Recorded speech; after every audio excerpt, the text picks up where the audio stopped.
to Share the Live, The Street 919 FM.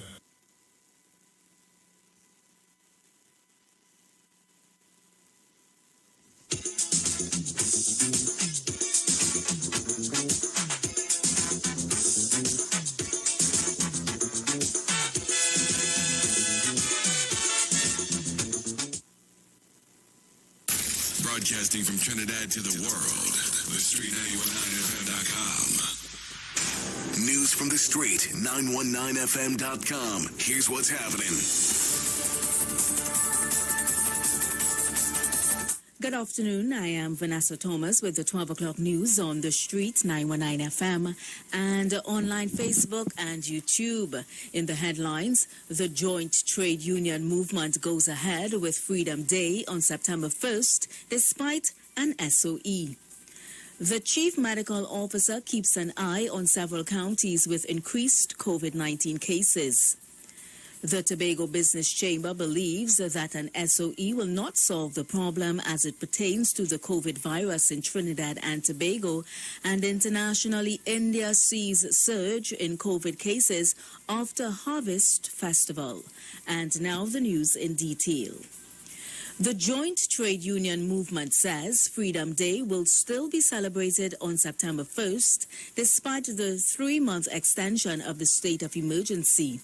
General Secretary of JTAM, Ozzy Warwick, says unions are still in discussions to come up with innovative ways to proceed with their cause.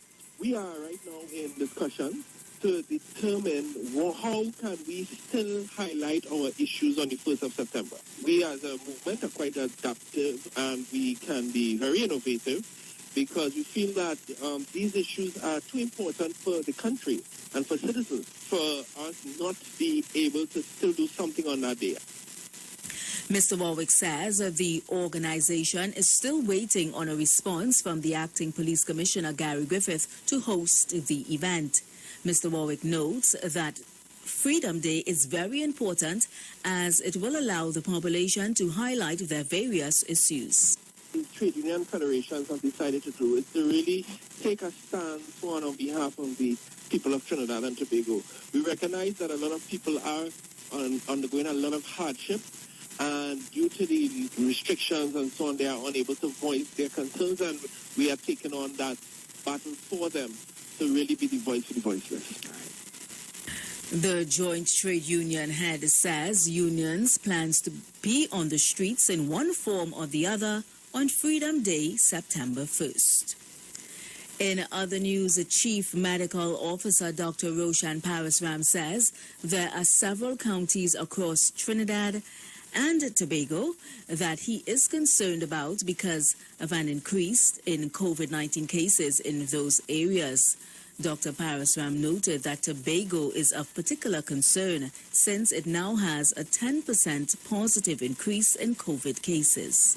St. George East is at 10%, another area in the country where we have a high density of the population, but it seems to be holding more or less. St. Andrew, St. David, 6.1, and County Carney, 18.1. So the counties to keep an eye on again, Tobago, Victoria, County Carney, St. George. Dr. Parasram says the age group 40 to 59 continues to record the most number of COVID-19 cases, but he also noticed an increase in the 80 and over age group. We'll ask those special groups to please get vaccinated as early as you can, because we know that the morbidity increases as you increase in age. In the 80 plus, the morbidity and mortality goes up to almost 20% in that particular age group. The CMO says diabetes and hypertension are the leading pre-existing health conditions in people infected with COVID-19. In more news, head of the Tobago Business Chamber doesn't believe an SOE or any extension will solve the problem of containing the COVID-19 virus in Trinidad and Tobago.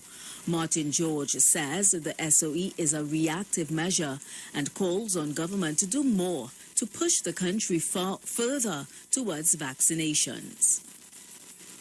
The whole purpose of this is to restrict movement, to, curb the mingling, etc. So we're saying, all right, okay, yes, you have that on the one hand. However, what are the proactive, creative measures that the government is trying to take to also balance the scales? And that's where we're saying that they are not doing enough. George believes that strategies to motivate the population to get vaccinated are lacking, and more focus should be placed there if we want a full reopening of the country.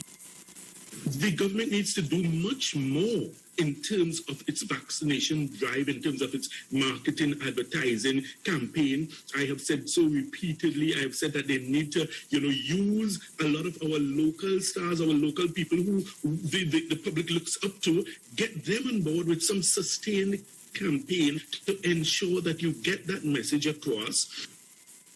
Mr. George also believes that the population should be given a timeline to voluntarily get inoculated, and if that does not work, then legislative action should be taken.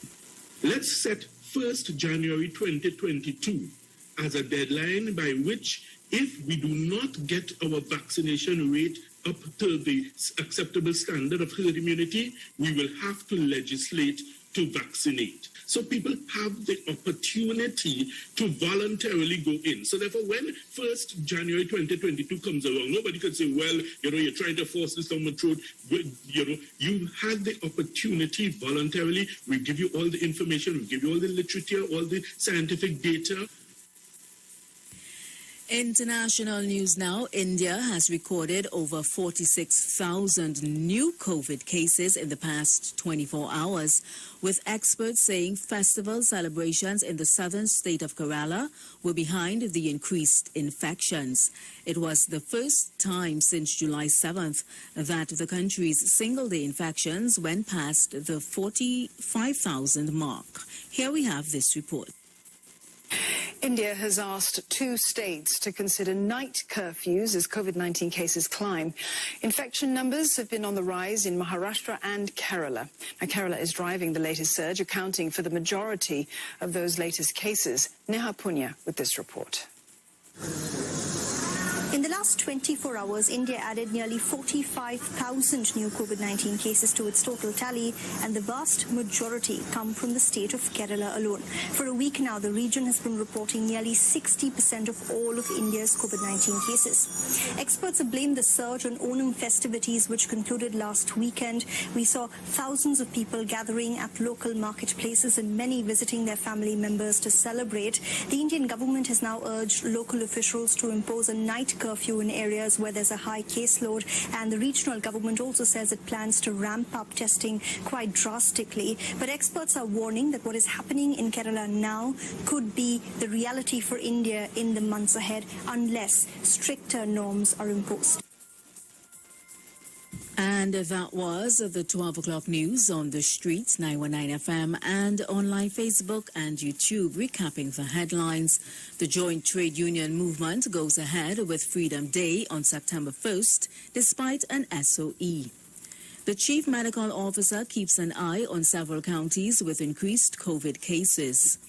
The Tobago Business Chamber believes that an SOE will not solve the problem as it pertains to the COVID virus in Trinidad and Tobago, and internationally, India sees a surge in COVID cases after Harvest Festival.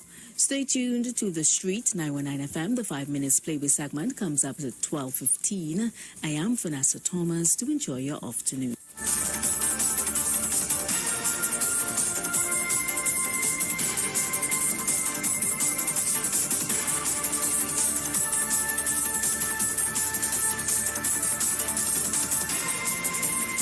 News from the street. News from the street. 919fm.com.